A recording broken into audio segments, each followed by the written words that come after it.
আমি মনে হয় দুর্ভাগ্য লগ্নে জন্মেছি।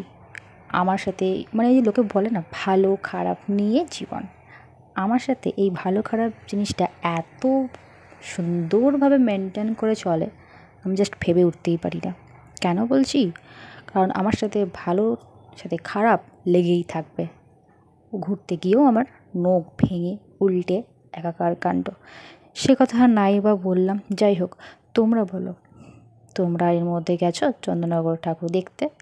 আমি কিন্তু গেছিলাম। আর হ্যাঁ, সব ঠাকুর কিন্তু দেখানো সম্ভব হয় না, তাই যতটুকু পেরেছি দেখিয়েছি। আর এই দেখো আমার বান্ধবী Lalita, I am just joking. যাই হোক, তো আমরা এই কয়েকজন মিলে মানে আমি, আমার মা, বোন, দিদা আর আমার দুটো ফ্রেন্ড, তো এই কজন মিলেই আমরা গেছিলাম দেখতে। অ্যাকচুয়ালি ওরা ওখানেই থাকে, তো যেহেতু আমরা চিনি না সব কিছু, তাই ওরাই প্রত্যেকবার ঘুরিয়ে দেয়।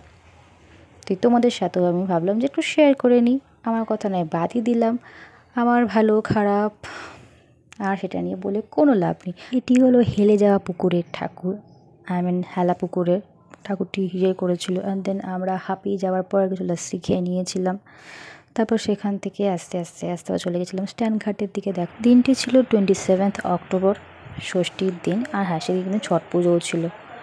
আর আমরা অতি ক্লান্ত হয়ে যাচ্ছিলাম, তাই ভাবলাম আর দুটো ঠাকুর স্ট্যান্ডঘাটের দিকে দেখে কিছুক্ষণ স্ট্যান্ডঘাটে বসবো, তারপর এগোবো। আর দেখো, স্ট্যান্ডঘাটে গিয়ে এখানে ছট পুজোর কী সুন্দর সব আয়োজন হচ্ছিলো, সেগুলো দাঁড়িয়ে দেখছিলাম। এই স্ট্যান্ডঘাটেই আমাকে আমার নখ বিসর্জন দিতে হয়েছে। হ্যাঁ, সে পরের কথা, সেটা আমার জন্যই হয়েছে, কিন্তু গেছে তো আমার নখটা, যার জন্য বাড়িতে এসে আমাকে সব কটা নখ পুরো একদম কেটে ফেলতে হয়েছে। আমি মন খারাপ নেই, চলুন ঠাকুর দেখতে। আর এই দেখো, এই হচ্ছে চন্দননগরের রানীমা।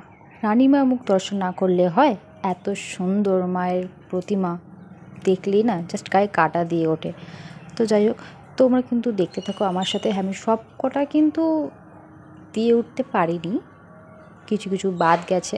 যতটুকু পেরেছি তোমাদের দেখিয়েছি, কারণ মিনি ব্লগে কিন্তু সব কিছু দেখানো সম্ভব হয় না। আর এটা ওই পুরীর জগন্নাথ ধামের মতন একটু করেছিল, সেখানে অনেক মানুষ ওই আগড়ি টাইপের সেজে নাচ গান করছিল।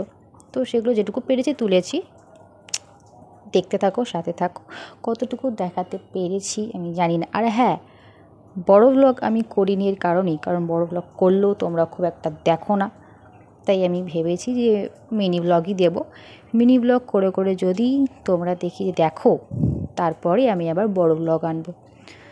তোমরা চন্দননগর মানকুণ্ডু প্রায় কমপ্লিট করেই তারপর চলে গেছিলাম একদম মানকুণ্ডু স্টেশনে বাড়ির উদ্দেশ্যে।